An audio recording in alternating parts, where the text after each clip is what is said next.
तो बच्चों हम पढ़ रहे थे क्लास 12 फिजिक्स, जिसमें हमारा जो चैप्टर है वो चैप्टर चल रहा था ray optics and optical instrument. इस चैप्टर का हम कुछ इंट्रोडक्शन पार्ट तो मैं आपको पहले भी बता चुका हूँ। इंट्रोडक्शन पार्ट में हमने इसमें देखा था कि स्पेरिकल मिरर्स क्या होते हैं, लाइट के बारे में, रिफ्लेक्शन के लॉज भी हमने सीखे थे। और हमने जो हमारे पास क्लास 12 फिजिक्स है ना, इसका हमने फर्स्ट पार्ट जो है, फर्स्ट बुक जो तुम्हारे पास है वो हम लगभग कंप्लीट कर चुके हैं। उसके न्यूमेरिकल भी मैंने आपको बताए हैं। एनसीईआरटी बेस्ड मैं आपको मेनली पढ़ा रहा हूँ कि एनसीईआरटी में क्या है। एनसीईआरटी के अकॉर्डिंग सारा सिलेबस हम कंटिन्यू करने की कोशिश कर रहे हैं। वो भी हम ये नया सिलेबस जो आपके पास 2025 एंड 26 का, उस सिलेबस को कवर करने की इसमें कोशिश कर रहे हैं। और हमें क्या करना है, कुछ न्यूमेरिकल भी करने हैं। न्यूमेरिकल जो है आपको ज़्यादातर एनसीईआरटी वाले ही करने हैं, क्योंकि एनसीईआरटी में बहुत न्यूमेरिकल है। अगर आप उनको कर लेते हैं तो आपकी अंडरस्टैंडिंग उससे ही बेटर हो जाएगी। तो आज जो है हमारा जो नया टॉपिक होगा ना क्लास 12 फिजिक्स का, वो होगा ray optics and optical instrument. ये हमारा चैप्टर है। इसमें आज हम नया टॉपिक पढ़ेंगे जिसका नाम होगा relation between focal length and radius of curvature. वैसे हम ये चीजें पहले भी जान चुके हैं कि relation between focal length and radius of curvature क्या होता है। क्लास 10th में भी आपने ये चीज सीखी होगी। एक फॉर्मूला आता है, focal length equal to radius of curvature divided by 2। तो इसी फॉर्मूले को आज हमने यहाँ पे प्रूफ करना है। तो हम इसको स्टार्ट करने से पहले ये वाला जो डेरिवेशन है, ये छोटा सा डेरिवेशन है, 2-3 नंबर में कभी कभी पेपर में आ जाता है। तो इसको स्टार्ट करने से पहले हम साइन कन्वेंशन सीखेंगे, थोड़ा साइन कन्वेंशन देखेंगे। साइन किस तरफ को कैसे लिए जाते हैं, कहाँ पे पॉजिटिव साइन लिए जाते हैं, कहाँ पे नेगेटिव साइन लिए जाते हैं, तब हम उसके हिसाब से इस डेरिवेशन को आगे कंटिन्यू करेंगे। ठीक है, तो हम स्टार्ट करते हैं इस वीडियो को। सबसे पहले हम इसमें देखेंगे साइन कन्वेंशन क्या होता है। तो ये मैंने आपके लिए यहाँ पे साइन कन्वेंशन बना रखे हैं। देखो यहाँ पे मैंने एक कॉनकेव मिरर बना रखा है। देखो स्पेरिकल मिरर हमने पढ़े थे, दो टाइप के स्पेरिकल मिरर थे, एक तो कॉनकेव था, एक कॉन्वेक्स था।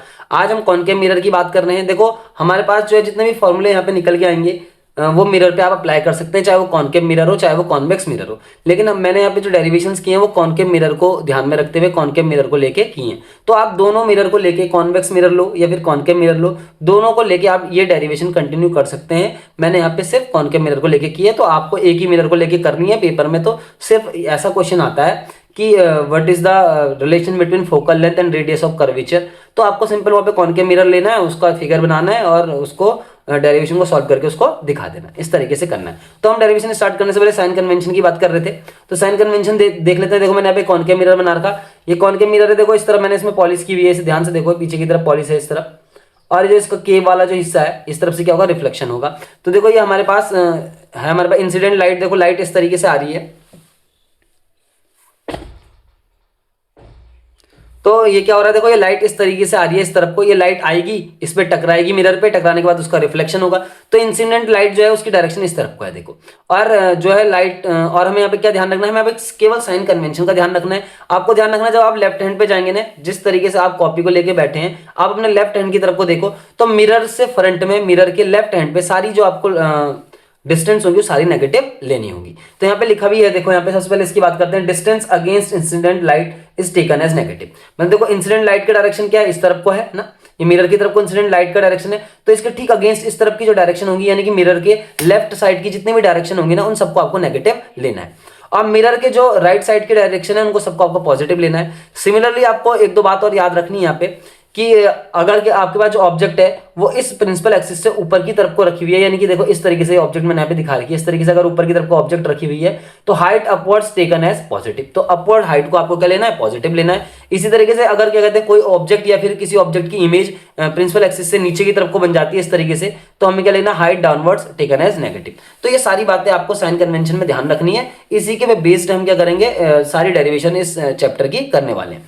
तो देखो यहाँ पे क्या लिखा है, object in front of the mirror, जो फ्रंट में होंगे मिरर के, यानी कि फ्रंट का मतलब देखो इस तरफ को, लेफ्ट हैंड की तरफ को, वो सारी ऑब्जेक्ट की डिस्टेंस आपको क्या लेनी है, नेगेटिव लेनी है। Similarly object back of the mirror, और मिरर के बैकवर्ड डायरेक्शन में, पीछे की तरफ को आपको क्या लेना है, जितनी भी डायरेक्शन होंगी, जितनी भी डिस्टेंस होंगी, इन सबको आपको पॉजिटिव लेना है। और इसी तरीके से हाइट अपवर्ड्स, अगर आपके पास अपवर्ड्स हाइट है, इस प्रिंसिपल एक्सिस से ऊपर की तरफ कोई ऑब्जेक्ट रखी हुई है तो उसकी हाइट को आपको पॉजिटिव लेना है। और अगर आपको प्रिंसिपल एक्सिस से नीचे की तरफ को ऑब्जेक्ट मिलती है तो उसकी हाइट को आपको नेगेटिव लेना है। अब हम आगे बात करते हैं। यहाँ पे दो चीज और ध्यान रखनी है। मैंने यहाँ पे कॉनकेव मिरर बना रखा है ना, तो मैं सबसे पहले कॉनकेव मिरर की फोकल लेंथ की बात करता हूँ कि कॉनकेव मिरर की फोकल लेंथ नेगेटिव लें कि पॉजिटिव लें, उसकी बात करते हैं। तो focal length of the concave mirror, देखो कॉनकेव मिरर को आप ध्यान से देखोगे तो कर्व हो रखा है। देखो किस तरफ को, लेफ्ट की साइड को ये कर्व हो रखा है इस तरफ को। तो इसका जो आप स्पेयर कंप्लीट करोगे ना कॉनकेव मिरर का, तो इस तरफ को कंप्लीट होगा। देखो इस तरफ को ना, जैसे मैं यहाँ पे गोला ड्रॉ करके आपको दिखा रहा हूँ पेन से, खाली एक सिर्फ आपको क्या है इंडिकेशन ध्यान रखना। देखो जैसे ये है, मैंने क्या बोला, ये आपको इस तरीके से गोला इस तरफ को कंप्लीट हो जाएगा ना स्फीयर का, तो कहने का मतलब क्या है, जो इसकी फोकल लेंथ होगी ना इस तरफ को हम लेंगे। जिस तरफ को आपके पास जो सर्कल दे रखा है, जो भी आपको स्फीयर दे रखा है, जिस तरफ को कर्व होता है, जिस तरफ को घुमा हुआ होता है ना, उसी तरफ को उसकी फोकल लेंथ होती है। तो आपके पास जो एक कॉनकेव जो मिरर है वो इस तरफ को घुमा हुआ है, देखो लेफ्ट की डायरेक्शन में। तो लेफ्ट में मैंने अभी आपको बताया कि कहते हैं जितने भी डिस्टेंस होंगे सबको नेगेटिव लेना है। तो focal length of the concave mirror is taken as negative, आपको ये बात बिल्कुल याद रखनी है। इसी तरीके से अगर आप कॉन्वेक्स मिरर बनाते हैं तो कॉन्वेक्स मिरर थोड़ा सा यहाँ पे ड्रॉ करके देख लेते हैं। देखो इस तरीके का आपके पास कॉन्वेक्स मिरर होता है। ये मैंने आपका कॉन्वेक्स मिरर बना के दिखा दिया आपको यहाँ पे। इसका ये क्या होगा, ये इसकी प्रिंसिपल एक्सिस होगी। तो देखो इसका जो है ना, ये जो कॉन्वेक्स मिरर है, ये मिरर देखो किस तरफ को, राइट की तरफ को घुमा हुआ है, यानी कि जब आप इसका स्पेयर कंप्लीट करेंगे तो इस तरफ को इसका स्पेयर आएगा। तो कहने का मतलब इसकी जो फोकल लेंथ होगी ना वो इस तरफ होगी, यानी कि राइट डायरेक्शन में होगी, यानी कि हम इसकी फोकल लेंथ क्या ले लेंगे, पॉजिटिव ले लेंगे। तो दो बातें आपको यहाँ से याद रखनी है साइन कन्वेंशन से, कि focal length of the concave mirror is taken as negative, focal length of the convex mirror is taken as positive. तो यही साइन कन्वेंशन में है। क्लास 10th में भी आप इसे सीख चुके हो, लेकिन अभी 12th में आपको कुछ डेरिवेशन करनी है, तो उसके लिए साइन कन्वेंशन थोड़ा सा जानना जरूरी था, वो मैंने आपको थोड़ा सा आइडिया दे दिया। अब हम जो है हमारे पास डेरिवेशन है उसी को हम कंटिन्यू करने वाले हैं। तो देखो हम क्या पढ़ रहे थे, relation between focal length and radius of curvature. तो यही आज का टॉपिक था मेन वाला, तो उसके लिए हमने साइन कन्वेंशन थोड़ा सा समझ लिया है। अब देख लेते हैं, मैंने यहाँ पे फिगर ड्रॉ किया, देखो मैंने कॉनकेव मिरर ही ड्रॉ किया, तो कॉनकेव मिरर ही आपको भी ड्रॉ करना है, तो आपका आसानी से ये क्वेश्चन क्या हो जाएगा, सॉल्व हो जाएगा। अब यहाँ पे देखो कुछ चीजें आपको पहले कंसीडर करके चलनी पड़ेगी। Let C be the centre of curvature of the mirror. ये आपके पास ये मिरर है ना, मिरर का देखो यहाँ पे ये जो सी वाला पॉइंट दिख रहा है ये सेंटर ऑफ कर्वेचर है, और यहाँ पे देखो ये फोकल, यहाँ पे फोकस मैंने यहाँ पे ले रखा है, ठीक है। आगे क्या लिखा है, consider a ray parallel to the principal axis striking the mirror at M. देखो एक रे आ रही है ए एम, ये ए एम आपको रे दिख रही होगी, ये ए एम रे है, ये आके मिरर पे इंसिडेंट हो रही है, टकरा रही है। टकराने के बाद क्या होगा, देखो जब भी आपको पता होगा क्लास 10th में आपने सीखा है, जब भी कोई रे प्रिंसिपल एक्सिस के पैरेलल आती है कॉनकेव मिरर के पास, तो अगर आपके पास क्या है कॉनकेव मिरर है और कॉनकेव मिरर में प्रिंसिपल एक्सिस के पैरेलल एक लाइट रे आ रही है और वो टकरा रही है किस पे, मिरर पे, तो टकराने के बाद रिफ्लेक्शन के बाद फोकस से होके चली जाती है। देखो ये आई पैरेलल लाइट रे और ये टकराने के बाद फोकस से होके चली गई। ये बात आपको यहाँ पे ध्यान रखनी है। तो देखो यहाँ पे मैंने क्या करा हुआ है, इस पॉइंट एम पे ना एक मैंने नॉर्मल खींच दिया पॉइंट सी से। देखो ये पॉइंट सी है, सी क्या है, centre of curvature. Centre of curvature क्या है वो मैं आपको समझा चुका हूँ पहले। तो देखो सेंटर ऑफ कर्वेचर से एक हमने ठीक है नॉर्मल खींच दिया इस पॉइंट एम पे। तो नॉर्मल खींचेंगे तो दो एंगल बनेंगे, देखो एक एंगल तो ये बन गया, एक एंगल ये बन गया। तो देखो ये वाला एंगल, ये इंसिडेंट लाइट रे, ये क्या है, देखो अगर आप समझेंगे तो ये इंसिडेंट लाइट रे है, और ये वाली जो है ये नॉर्मल है, ये नॉर्मल है मैंने बोल दिया। तो इंसिडेंट रे और नॉर्मल के बीच का जो एंगल होता है ना, इसको मैंने यहाँ पे थीटा से रिप्रेजेंट किया, इसको हम बोलते हैं एंगल ऑफ इंसिडेंस। पहले भी आप इस बात को जान चुके हो। इसी तरीके से यहाँ पे जो है देखो ये नॉर्मल है, और ये जो है ये वाली जो रे, ये कौन सी है, रिफ्लेक्टेड रे हो गई। तो आपको याद होगा नॉर्मल और रिफ्लेक्टेड रे के बीच का जो एंगल होता है उसको हम क्या करते हैं, आर से डिनोट करते हैं। तो ये वाला एंगल जो है ये आई हो गया, ये वाला एंगल एंगल ऑफ इंसिडेंस, और ये वाला जो छोटा सा एंगल आपको यहाँ पे दिख रहा होगा ये एंगल आर हो गया। और आपको अच्छे से पता है angle I equal to angle R होता है in the case of reflection, क्योंकि रिफ्लेक्शन में एंगल आई एंगल आर बराबर निकल के आ जाते हैं। अब इस फिगर को थोड़ा सा और समझते हैं। देखो यहाँ पे ये थीटा आपको दिख रहा होगा, देखो ये लाइट रे है, ये देखो ये बनाया मैंने जेड, देखो ये बना जेड। तो आपको पता है कि जेड के अपोजिट साइड के एंगल एक ही हो गया, एक ही हो गया, अल्टरनेट इंटीरियर एंगल है। तो ये थीटा, तो ये वाला भी थीटा हो जाएगा। सिमिलरली देखो ये वाला टोटल एंगल यहां से यहां तक कितना है, जहां तक के एंगल की मैं बात कर रहा हूं उस एंगल को आप ध्यान से देखें, ए एम बी, ये टोटल एंगल कितना हो जाएगा, ये थीटा प्लस थीटा 2 थीटा। तो यहां पे भी आप एक जेड ड्रॉ करेंगे इस तरीके से, तो ये वाला एंगल 2 थीटा निकल के आ जाएगा। तो आपको ये सारी बात याद रखनी है जो मैं यहाँ पे बोल रहा हूं। तो सीएम यहाँ पे क्या लिखा, CM is perpendicular to the point M. CM जो है आपके पास ये पॉइंट एम पे परपेंडिकुलर है। Angle AMC is equal to theta, जिसको हम एंगल ऑफ इंसिडेंसी बोल रहे हैं, ये वाला angle angle of incidence. Similarly angle CMB is equal to theta, इसको एंगल ऑफ रिफ्लेक्शन मैंने भी आपको समझा दिया। देखो एएमसी ये वाला एंगल थीटा, जिसको मैं क्या बोल सकते हैं, आई भी बोल सकते हैं, एंगल ऑफ इंसिडेंसी बोल सकते हो। सिमिलरली ये वाला एंगल दिख रहा होगा आपको सी एम और बी, यानी कि ये वाला एंगल छोटा सा थीटा, ये भी थीटा होगा, क्योंकि angle of incidence angle of reflection आपस में बराबर होते हैं। तो ये कहने का मतलब क्या है, ये आई और आर है। और ये वाला एंगल 2 थीटा कैसा है, मैंने आपको ये भी समझा दिया। आपको जेड ड्रॉ करना है, आपको अच्छे से पता है दो पैरेलल लाइन को अगर एक इंटरसेक्टिंग लाइन इस तरीके से, देखो मान लो आपके पास दो पैरेलल लाइन है, उसको एक इंटरसेक्टिंग लाइन क्या करिए, इंटरसेक्ट कर रही है, तो ये अपोजिट साइड वाले जो एंगल होते हैं ना ये बराबर होते हैं। ये जेड जहां पे बनता है, देखो मैंने बता दिया ये वाली लाइन किसके पैरेलल कंसीडर करनी है, इसके पहले ये दोनों पैरेलल अगर होंगी तो ये जो जेड बनना है, जेड के अपोजिट साइड वाले ये वाला एंगल और ये वाला एंगल आपस में बराबर होते हैं, इनको अल्टरनेट इंटीरियर एंगल भी बोलते हैं। इसी अल्टरनेट इंटीरियर एंगल वाली प्रॉपर्टी से ये वाला एंगल थीटा आ गया और ये वाला एंगल 2 थीटा निकल के आ चुका है।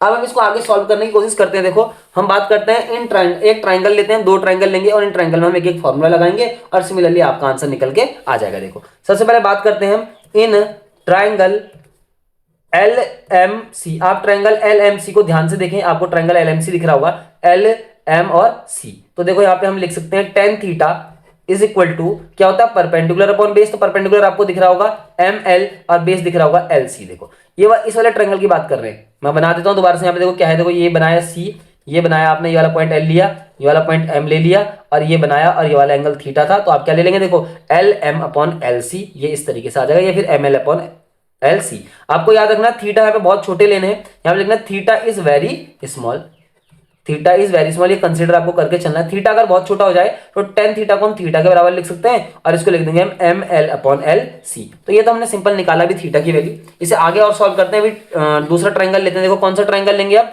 ये वाला एम एफ और एल। देखो इसमें टू थीटा एंगल आ रहा है ना, तो कौन सा ट्रायंगल है आपको ध्यान करना है, एम एफ एल वाला ट्रायंगल लेते हैं। इसको आगे और कंटिन्यू करते हैं। आपको इसी तरीके से क्या लिखना है, मैंने बोला इन ट्रायंगल एम एफ और एल, वहां पे क्या कौन सा एंगल लेना भाई, यहाँ पे लेना टेन टू थीटा। और टेन टू थीटा को आप क्या बोलेंगे वहां पे, मैंने आपको बोला भी एम एफ एल आपके पास ट्रायंगल था, तो इस तरीके से उसको पहले बना भी लेते हैं। ये एफ हो गया, ये वाला क्या था, ये वाला पॉइंट एल था, और ये वाला पॉइंट एम था, इस तरीके से, और ये वाला एंगल टू थीटा था। तो यहाँ पे मैंने क्या बोला, यहाँ पे क्या हो जाएगा, एम एल हो जाएगा, और डिवाइड में क्या हो जाएगा, ये एफ एल हो जाएगा, इस तरीके से। तो यहाँ पे भी वही करना है कि two theta is very small, तो यहाँ पे भी आप क्या लिख देंगे, tan two theta is equal to two theta लिख देंगे सिंपली, अगर आप टू थीटा को वेरी स्मॉल ले लेते हैं।